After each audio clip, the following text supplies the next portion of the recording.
Olá, seja muito bem-vindo ao Panorama Eleições. Eu sou Gabriel Bus, coordenador de política do Metrópolis. Estou aqui ao meu lado com Felipe Salgado, repórter da coluna Grande Angular.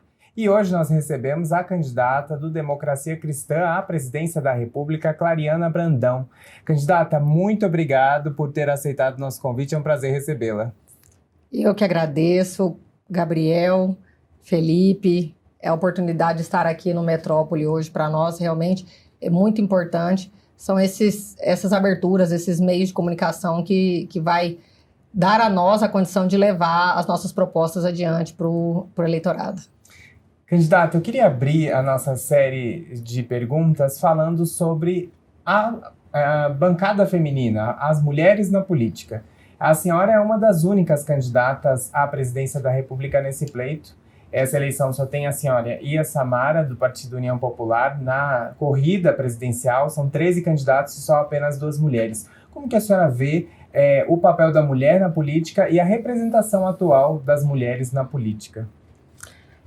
Para mim é muito claro que não existe a democracia plena sem a participação das mulheres, sejam elas na política, nos debates.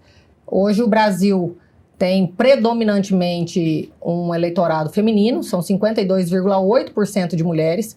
Nós temos uma população feminina maior do que homens. Nós temos, por exemplo, 53% das famílias no Brasil hoje são chefiadas por mulheres.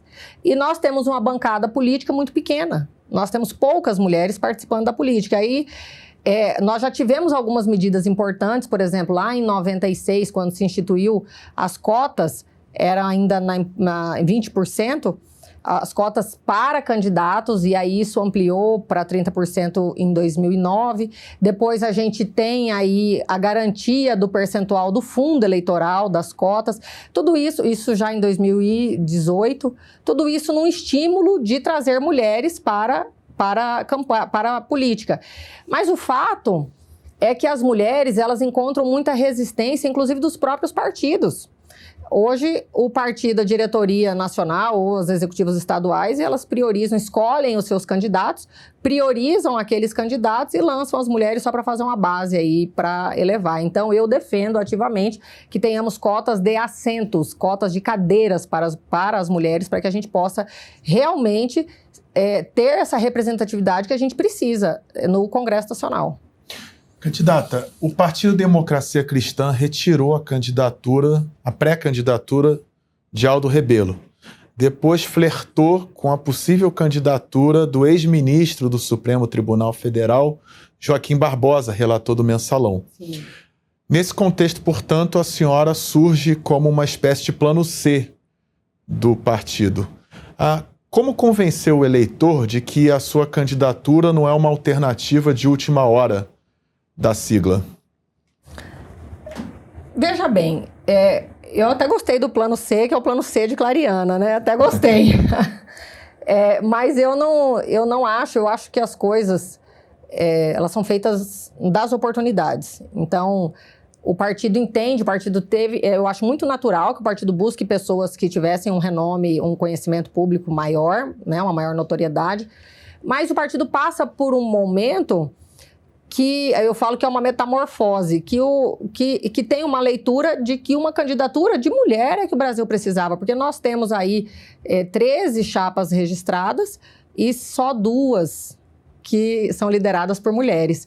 Então, o partido entendeu nesse contexto da realidade atual do Brasil, que nós temos essa predominância feminina, e o partido resolve, sim, lançar uma mulher que, apesar de ser nova na política, e eu não sou política de profissão, e eu ainda acho que isso, para mim, é um benefício, uma vantagem, porque não sou revestida de amarras, né? Eu popular não tenho rabo preso. Então, eu sou uma pessoa que não preciso fazer um governo de compadrio, não preciso fazer um governo em cima das amarras políticas que as pessoas vão nutrindo ao longo de muitos anos. Eu faço um governo republicano, faço um governo com um ministério escolhido a partir de pessoas técnicas.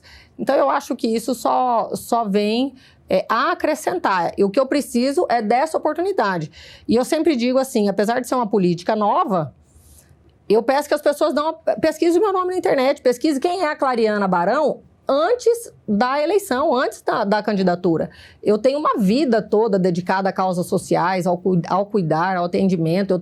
Eu zelo pela minha profissão, sou advogada há 15 anos, sou especialista em direito público, em gestão pública, em direito administrativo, ou seja, eu tenho gabarito, tenho experiência, eu sou o retrato da mulher brasileira, sou mãe solo, sou chefe de família, então por que não estar aqui hoje? Eu acho sim que é um grande plano e acho natural que tenha havido essas especulações, até no que diz respeito a outros nomes, mas quem consolidou sou eu e eu vou disputar com todo o meu empenho.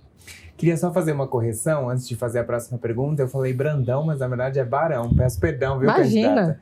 Eu queria perguntar agora para a senhora em relação à anistia e fim da escala 6x1. São dois temas que estão aí em voga, em discussão. Um tema é bastante defendido dentro da direita, principalmente a direita ligada ao ex-presidente Jair Bolsonaro, que defende ali uma anistia aos envolvidos no 8 de janeiro. Alguns incluem o ex-presidente Jair Bolsonaro, outros não, mas esse tema é recorrente nas discussões políticas. E outro tema, claro, mais ligado à pauta progressista e da esquerda, o fim da escala 6x1, que também é apoiada por alguns setores da direita. Eu queria ouvir a senhora sobre esses dois temas. Qual a sua posição em relação à anistia aos envolvidos no 8 de janeiro, se inclui ou não o ex-presidente Jair Bolsonaro, e no caso do fim da escala 6x1, se a senhora é a favor ou contra esta proposta?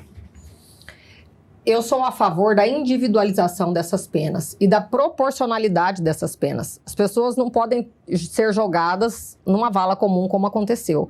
Então eu acho que o processo ele é eivado de nulidades, eu acho que demanda sim uma revisão desse processo e demanda uma revisão dessas penas. As pessoas têm que responderem por aquilo que de fato cometeram. O que não me parece crível é que um estuprador tenha a mesma pena de uma mulher que pintou a estátua de batom. Isso para mim realmente não me parece crível. Então eu acho sim que demanda de uma revisão de penas para que a pena se amolde ao caso concreto de cada um. Então, nesse particular, esse é o meu posicionamento e acho que isso se aplica, inclusive, ao ex-presidente Jair Bolsonaro, que ele pague por aquilo que efetivamente tenha feito nesse plano de revisão. No que diz respeito à escala 6x1, veja só, eu sou uma mulher que trabalho muito, que acordo cedo, que sou a chefe da minha família, eu sou mãe solo. Então, eu mais do que ninguém sei da necessidade das mulheres de terem um pouco mais de tempo para suas famílias, porque eu faço a gestão da minha casa, faço a gestão da minha filha adolescente, faço a gestão dos meus trabalhos, porque eu também trabalho em mais de uma frente, trabalho muito, né, tudo que eu conquistei. Aliás, trabalho desde os 11 anos. Então, eu sei a importância de que que a mulher brasileira e que a família brasileira tenha mais tempo de convívio. Então, eu sou favorável a uma redução dessa jornada, mas a gente tem que preservar as empresas e quem produz nesse país. A gente sabe que as empresas estão sufocadas no país. É uma carga tributária altíssima, condições... A gente enfrenta diversas condições que vêm viabilizando. Juros, taxa de juro, por exemplo. Quem que consegue empreender no Brasil hoje com a taxa de juro que o Brasil pratica? Então, nós temos que criar um equilíbrio. Então, talvez isso passe por um plano, um escalonamento, assim como já foi proposto, e trazer aí condições para que esses empresários sobrevivam a esse impacto da redução da escala. Candidata, no seu plano de governo, a senhora defende a reformulação ou mesmo encerramento de, entre aspas, programas ineficazes. Mas, no entanto, a senhora não cita nenhum programa específico. Na sua avaliação, quais seriam esses programas ineficazes hoje do governo federal? O governo federal hoje é um governo de publicidades. Essa é a realidade. É um governo que gasta muito dinheiro público fazendo publicidade daquilo que efetivamente não aplica. E eu vou citar os exemplos. Por exemplo, nós tivemos aí no começo do ano um Pacto Nacional Brasil do Combate ao Feminicídio, assinado por todos os poderes e refastelado, bastante divulgado, ou seja, milhões do dinheiro público, né? Aquele dinheiro que não é do Estado, é o dinheiro do povo, investido na publicidade do Pacto Nacional contra o Feminicídio. Aí, 200 e tantos dias passaram, pergunta se o feminicídio diminuiu. Não diminuiu. Não diminuiu, o feminicídio aumentou. No primeiro trimestre do ano, o feminicídio aumentou 7,5%. Aí agora, a nossa primeira-dama está capitaneando um movimento para fazer o ato de 200 dias do pacto. Então, assim, isso para mim é um absurdo, isso para mim é um desperdício do dinheiro público e a gente precisa equalizar, buscar efetividade para a aplicação do dinheiro público, porque esse desperdício que vem acontecendo, eu sou totalmente contra. Outra situação da publicidade, do governo de publicidades, por exemplo. A grande bala de prata do governo esse ano é a isenção do IR, do Imposto de Renda da Pessoa Física, né? Então, a isenção do IR hoje alcança alguma coisa perto dos 3 salários mínimos. Nós tivemos um aumento da isenção do IR, a divulgação massiva do aumento da isenção do IR. Mas vai lá no governo do Fernando Henrique 2002, por exemplo, a isenção do IR era de 5,3 salários mínimos. Ou seja, não existe esse aumento de isenção. Então, mais uma vez, o povo é enganado, mais uma vez é essa massa de manobra, o povo tratado como massa de manobra, e esse dinheiro público sendo investido absurdamente em publicidades, por exemplo, que incentivam o nós contra eles, os patrões contra os empregados, essa massiva crescente de gasto de dinheiro público para funções ineficientes. Então, é isso que eu proponho. E o Bolsa Família? A senhora é a favor de um pente fino no programa social? Eu sou super a favor do Bolsa Família. Eu acho que um país desigual como o Brasil tem que haver, sim, a distribuição de renda. Nós temos estados que fundamentalmente dependem dessa distribuição de renda. Famílias assim, nós temos estado que 90% do estado depende do Bolsa Família. O que eu defendo? Eu defendo uma revisão do Bolsa Família, para que pessoas que não precisam do Bolsa Família sejam retiradas, porque não são poucos os casos de pessoas que não precisam e que recebem, e que a gente consiga ampliar o Bolsa Família para que ele alcance aquelas pessoas que precisam que ainda não recebem. Porque a precariedade é tanta, por exemplo, regiões isoladas, aquelas regiões inóspitas, famílias que padecem da fome, e não tem acesso, porque ela não tem acesso a um CRAS, ela não tem acesso à internet, não tem estudo para conseguir acessar, fazer os devidos cadastros. Então, eu sou a favor da ampliação, mas eu acho que a gente tem que fazer uma revisão muito sólida para que alcance as pessoas que precisam do Bolsa Família no país. Candidata, dentro do seu plano de governo tem uma proposta de um plano de proteção à criança e adolescente na internet. Eu queria explorar um pouco disso porque é um tema recorrente nas redes sociais. Há uma discussão muito grande em quem acha que quando autoridades defendem algum tipo de corte na rede social ou bloqueio de alguma ferramenta da rede social está bloqueando a liberdade de expressão, mas há também quem acredite que é preciso sim fazer uma ofensiva contra as redes sociais para que tenham um maior controle em relação à proteção de crianças e adolescentes. Então, eu queria entender essa proposta da senhora e qual o limite que a senhora entende que é necessário impor nas redes sociais e quais não são os limites cabíveis nesse caso. Criança e adolescente, eles não sabem o que é bom para a vida deles, essa é a realidade. Criança e adolescente precisa de supervisão, precisa de cuidado constante.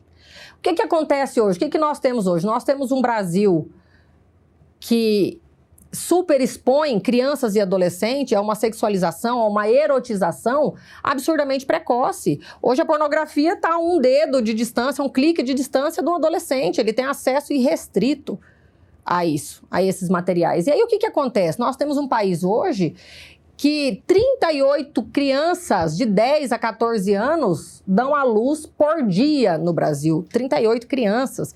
Nós tivemos em 2023, por exemplo, 2 crianças menores de 10 anos de idade dando à luz.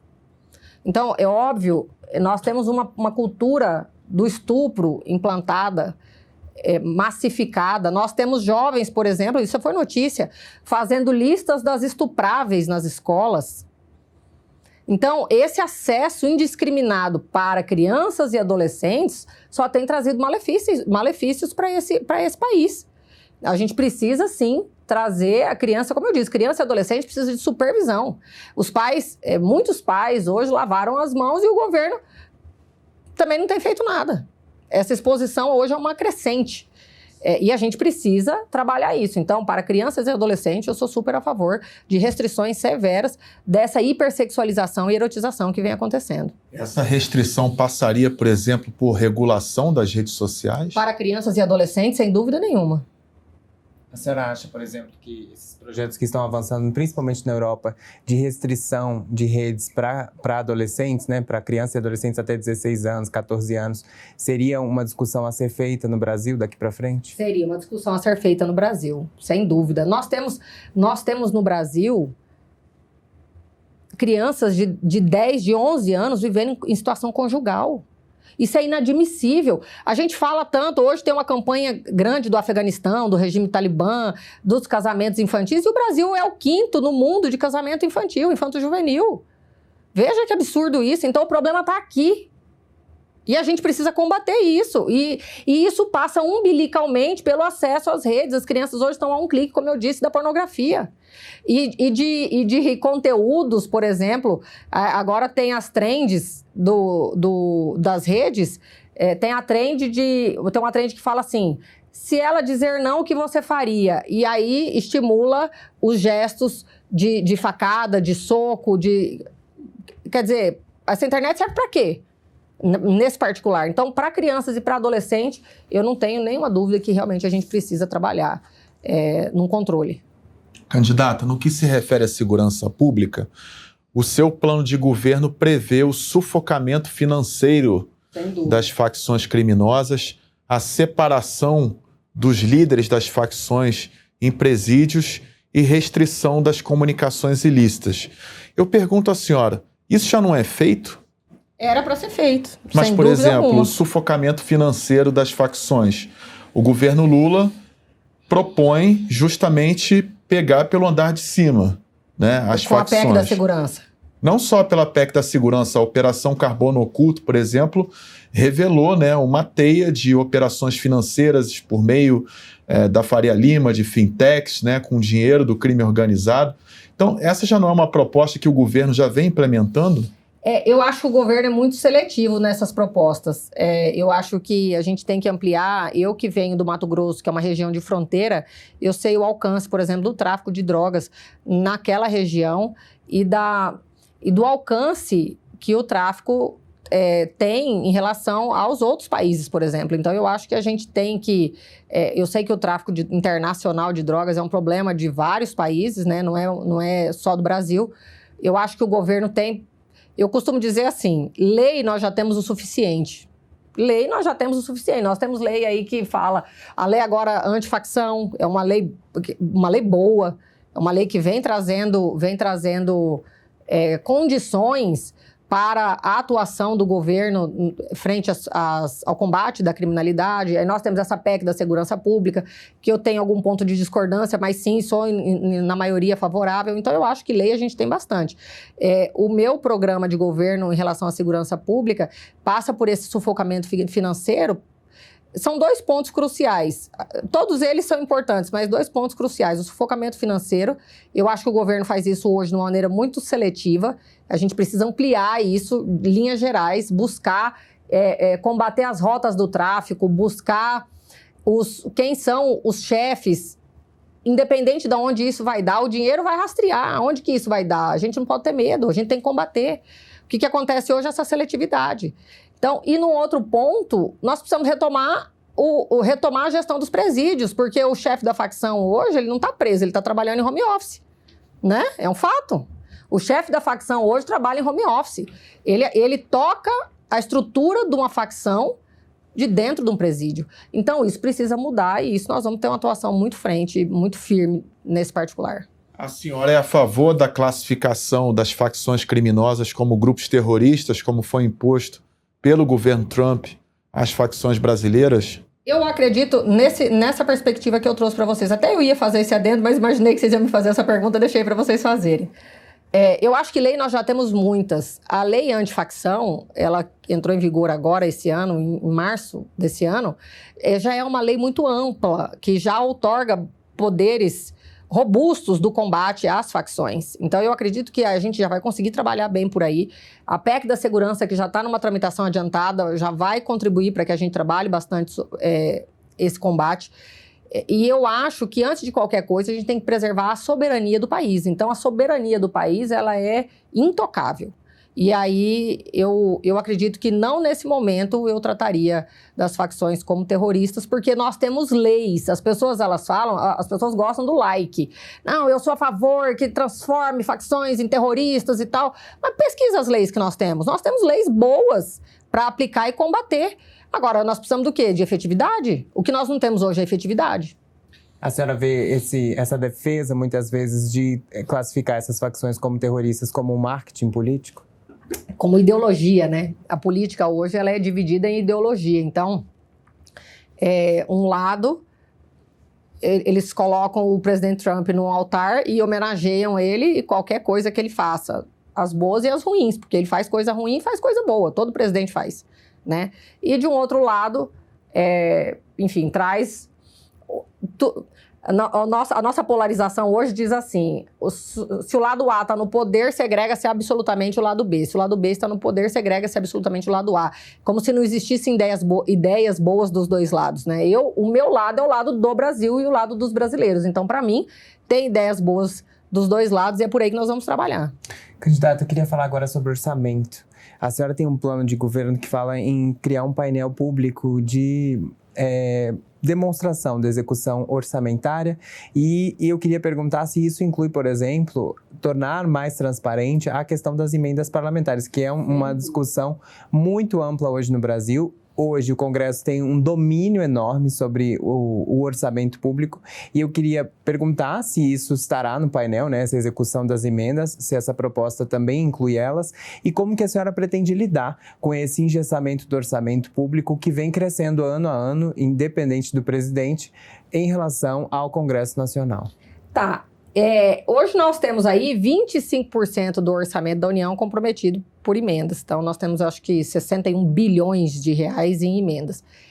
Eu sou a favor das emendas, mas eu sou a favor das emendas no seguinte contexto, de que elas têm uma finalidade específica dentro da necessidade do Estado daquele parlamentar, sem que essa emenda seja moeda de troca, a farra do cachorro louco. A gente tem que ter uma finalidade específica, eu tenho que atender a dor daquele Estado com aquela emenda. Eu defendo que essa emenda tenha transparência, justamente nessa proposta que a gente traz no nosso plano. A transparência é inegociável no nosso governo e que a emenda tenha prestação de contas. Então, fiscalização. Nós temos que ter um controle disso, são 61 bilhões de reais. Que eles são utilizados como moeda de troca, como moeda de negociação. A gente precisa ter fiscalização, precisa ter comprometimento que esse dinheiro vai ser aplicado na dor daquele cidadão. É para isso que serve esse dinheiro. Então, não sou contra, mas eu sou a favor dentro dessas perspectivas. E o engessamento do orçamento é porque o governo não tem a grande arte da política é a arte da negociação, negociações republicanas. Essa é a grande arte da política.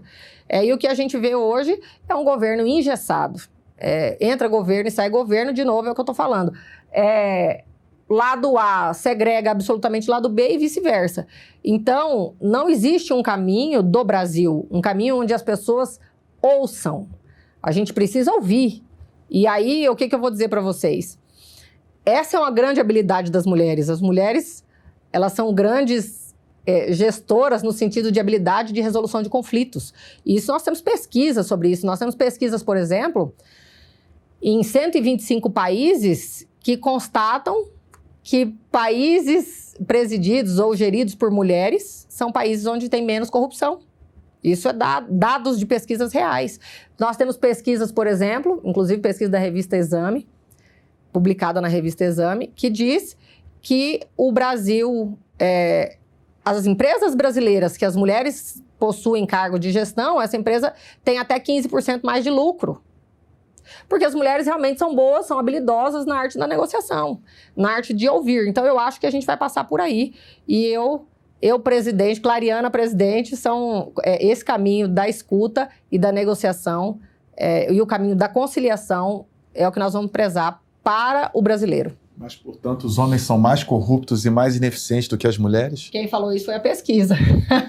Foram as pesquisas. Tocando no assunto do orçamento, a senhora fala no seu plano de governo em cortes de isenções fiscais.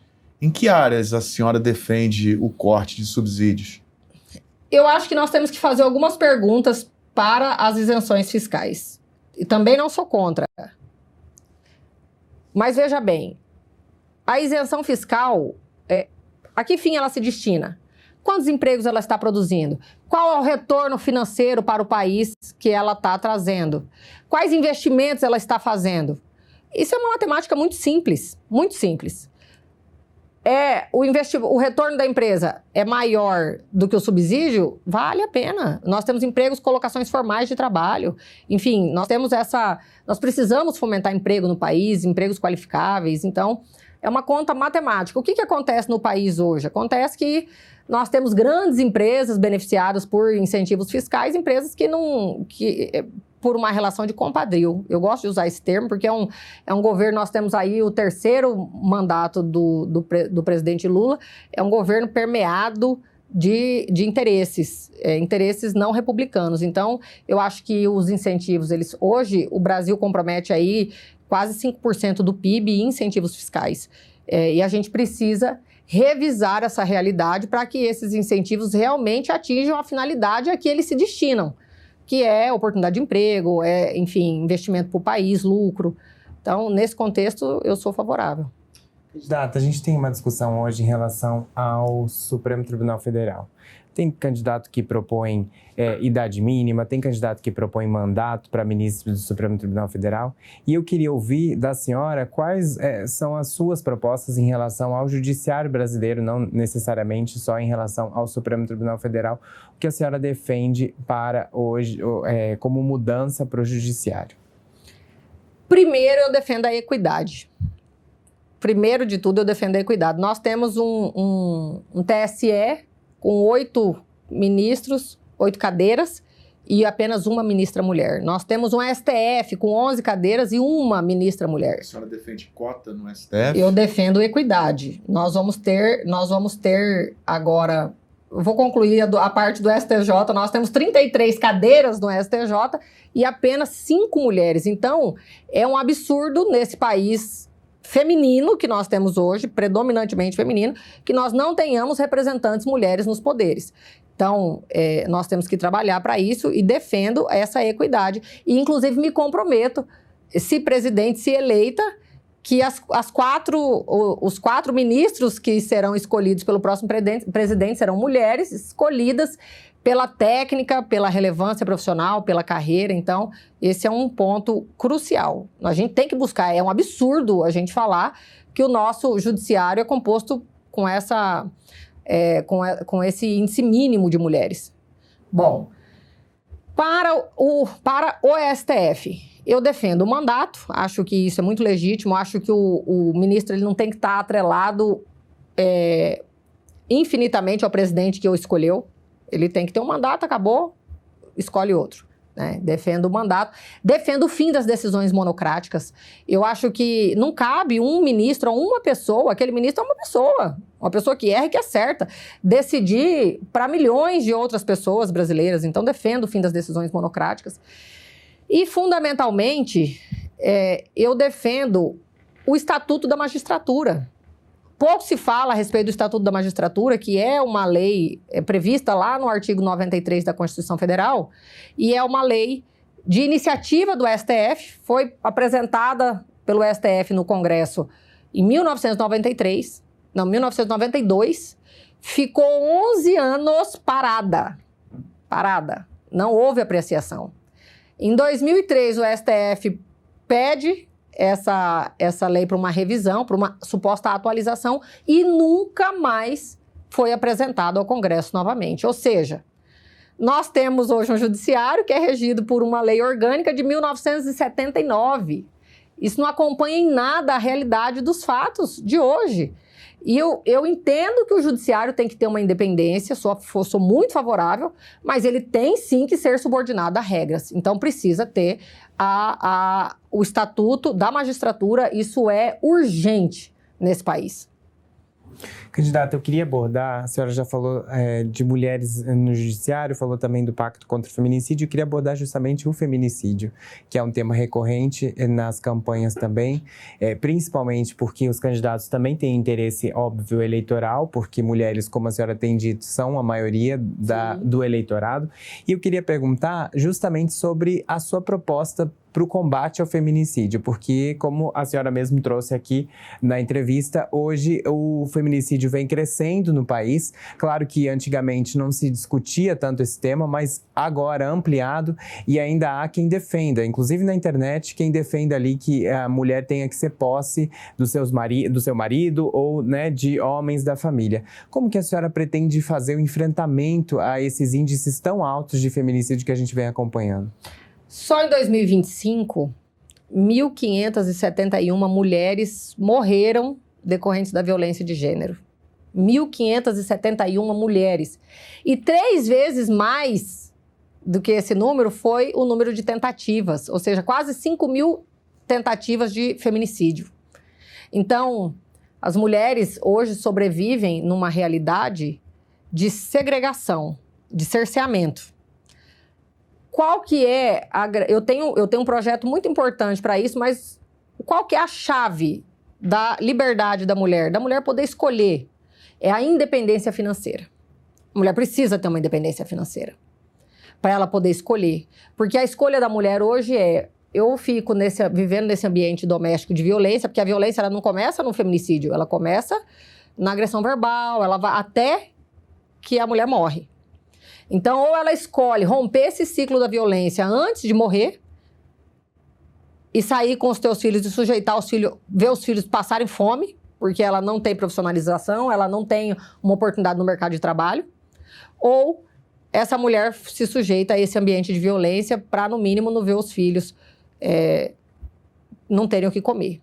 Então, eu defendo um centro integrado de atendimento às mulheres vítimas da violência doméstica. Porque a mulher hoje, o passo mais difícil é ela ter a coragem de denunciar. Esse é o primeiro grande passo de uma mulher no enfrentamento da violência doméstica.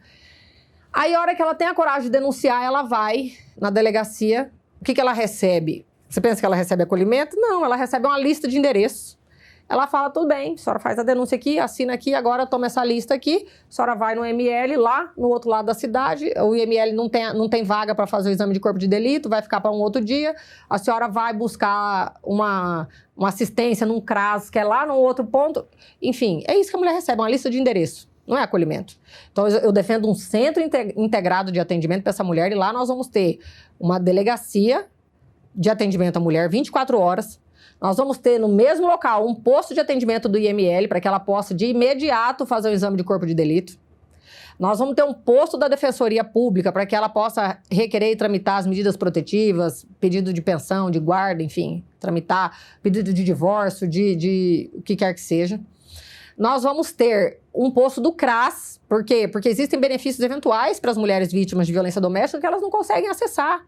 Por desconhecimento, por falta de encaminhamento, enfim, por dificuldade na própria logística, por não ter o dinheiro da passagem do ônibus para ela ir buscar isso. Então, nós vamos ter um encaminhamento direto para casas de acolhimento, vamos estruturar essa rede do acolhimento da mãe e dos seus filhos. Então, nós vamos ter um encaminhamento direto para que essa mulher não precise mais retornar para o ambiente da agressão. E nós vamos ter um encaminhamento para a profissionalização dessa mulher, mas uma profissionalização para as profissões atuais. Profissões relacionadas à programação, à tecnologia da informação, à inteligência artificial, porque nós vamos colocar essa mulher no jogo. Essa mulher vai entrar para o mercado de trabalho e vai conseguir ganhar dinheiro para sustentar os teus filhos. Então, essa é a principal proposta minha, entre outras, mas é a principal. Perfeito. Candidato, queria agradecer a sua participação, agradecer também ao Felipe, que esteve aqui comigo, e agradecer a você pela audiência. Muito obrigado, viu, candidata? Eu que agradeço a oportunidade de estar aqui falando com vocês. Nós estamos sendo cerceados, aí, tendo os nossos direitos cerceados nos debates. Clamo às mulheres para que manifestem-se no sentido de que nós possamos ter a nossa voz defendida nos debates. Conclamo, inclusive, as ministras Inclusive a ministra do STF, Carmen Lúcia, que tanto fala das mulheres e se omite numa questão tão importante que é sim a inclusão das mulheres nos debates presidenciais. Então, eu agradeço a oportunidade de estar aqui. São esses canais que vão conseguir levar a nossa mensagem adiante. Perfeito. Até a próxima.